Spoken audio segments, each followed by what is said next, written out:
विधायक संजय पाठक पर कसेगा कानूनी शिकंजा। पाठक की कंपनियों से होगी 443 करोड़ की वसूली। विधानसभा में मुख्यमंत्री डॉक्टर मोहन यादव का जवाब। विधायक हीरालाल अलावा ने उठाया था इस सवाल। सहारा भूमि घोटाले में भी फंसी है पाठक की गर्दन।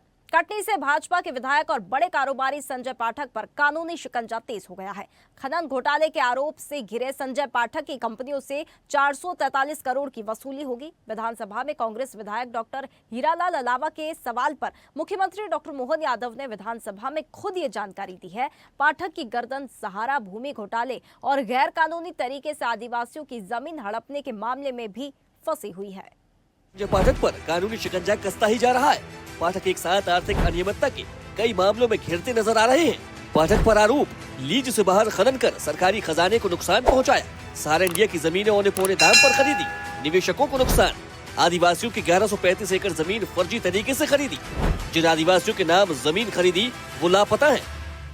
पाठक इन्हीं आरोपों पर कानूनी शिकंजे में फंसते दिखाई दे रहे हैं। मुख्यमंत्री डॉक्टर मोहन यादव ने मंगलवार को कांग्रेस विधायक हीरालाल अलावा के सवाल के लिखित जवाब में विधानसभा में जानकारी दी है कि संजय पाठक और उनके परिजनों से जुड़ी खनन कंपनियों Messrs Anand mining corporation, Messrs Nirmala minerals और पैसिफिक एक्सपोर्ट्स को 443 करोड़ रुपए से ज्यादा की खनिज रॉयल्टी और उस पर जीएसटी की राशि जमा कराने को लेकर संबंधित कलेक्टर्स ने पत्र जारी किया है।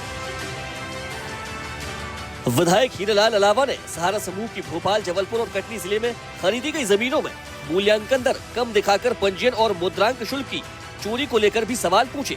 जवाब में मुख्यमंत्री की ओर से लिख दिया गया है।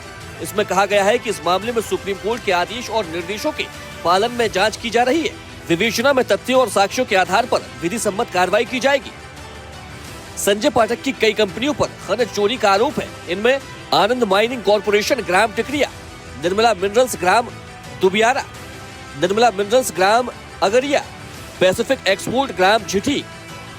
कलेक्टर द्वारा गठित दल एवं जांच रिपोर्ट के आधार पर इन कंपनियों पर 443 करोड़ रुपए की वसूली निर्धारित की गई है।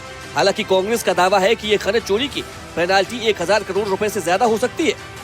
पाठक की कंपनियों का खेद, रेत का उत्खनन स्वीकृत मात्रा से कई गुना ज्यादा हुआ। रेत परिवहन पर्चियों का मिलान करते समय भारी अंतर पाया गया। नजदीकी घाटों से चोरी छुपे रेत निकालकर दूसरे जिलों में भेजी गई।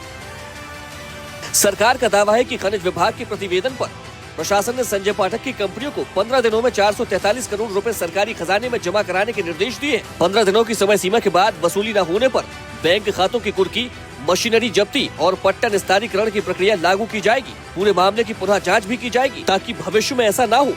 देखना यह है कि प्रशासन के इस आदेश पर कितना अमल हो पाता है। ब्यूरो रिपोर्ट, स्वदेश न्यूज।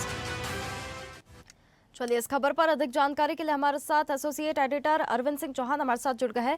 अरविंद जी, पाठक पर कई आरोप है। यदि मुख्यमंत्री के अनुसार वसूली का ये जो आधार वैधानिक कार्रवाई है, तो इतने बड़े वित्तीय दायित्व के बावजूद कोई अभी तक गिरफ्तारी या बड़ा दंडात्मक जो कदम है वो क्यों नहीं दिखाई दिया, क्यों नहीं उठाया गया अभी तक?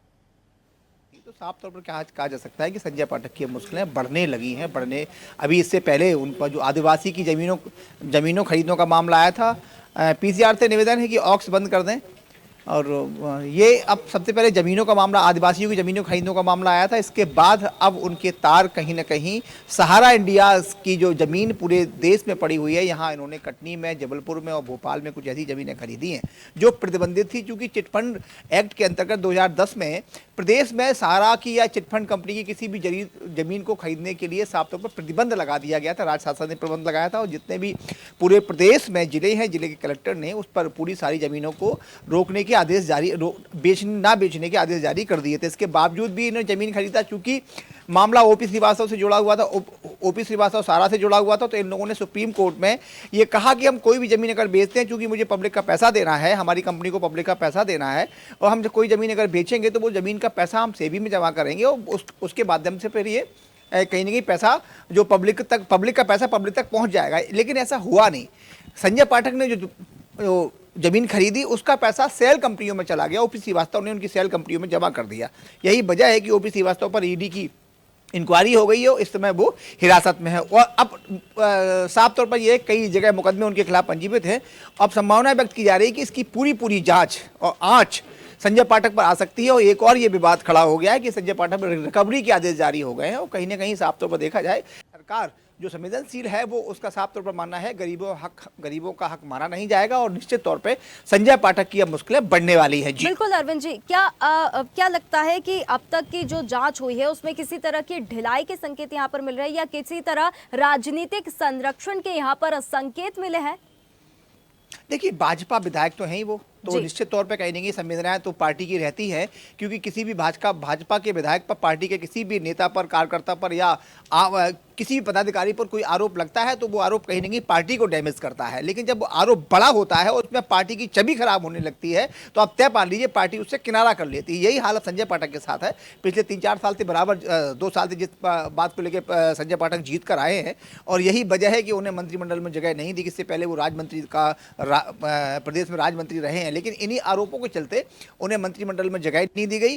और यही कारण है कि चूंकि इतने बड़े आदमी होने के बाद, उद्योगपति होने के बाद, बाहुबली होने के बाद, दबंग होने के बाद, वहाँ दबदबा उनका काफ़ी अच्छा है। हेलीकॉप्टर से घूमते हैं साफ तौर पर। जब वो नए नए राजनीति में आए थे, हालांकि वो मतलब राजनीतिक परिवार से आते हैं, लेकिन जब वो नए नए राजनीति में आए थे तो पूरे जो उनका विधानसभा क्षेत्र है, गांव-गांव जाकर क्रिकेट के मैच करवाते थे, वो हेलीकॉप्टर से जाते थे अपना दबदबा दिखाने के लिए। तो कहीं ना कहीं हमारे अगर क्षेत्रीय भाषा में कहें तो सीखा कोरी टाइप का उनका जो नेचर है, उसी को दिखाने के लिए फिर जब वो पैसा आता गया तो वो गलत रास्तों में चले गए। आज स्थिति ये है कि 400 कुछ करोड़ की जो संपत्ति को उनके ऊपर रिकवरी का नोटिस जारी हो गया। इसका संज्ञान खुद मुख्यमंत्री ने लिया है। देखना यह है कि मुख्यमंत्री ने जो कहा है उस पर कार्रवाई कब तक होती है। जी बिल्कुल, एक और इसमें फिर सवाल खड़ा होगा कि वो बीजेपी से मतलब विधायक भी वे रहे हैं, तो जो कार्रवाई है और जो जांच होगी वो राजनीतिक तरह से मुक्त होकर रहेगी और निष्पक्ष एकदम होगी, ये भी देखने वाली बात होगी। बहुत धन्यवाद आपका हमारे साथ जुड़ने के लिए अरविंद जी। देखिए, विधानसभा में मुख्यमंत्री डॉक्टर मोहन यादव ने इस मामले में संज्ञान ले दिया है। विधायक संजय पाठक पर अब कानूनी शिकंजा कसेगा। ताज़ा खबरों के लिए लाइक, फॉलो और YouTube पर सब्सक्राइब कर बेल आइकन दबाएं। साथ ही हर अपडेट के लिए विजिट करें swedeshlive.com।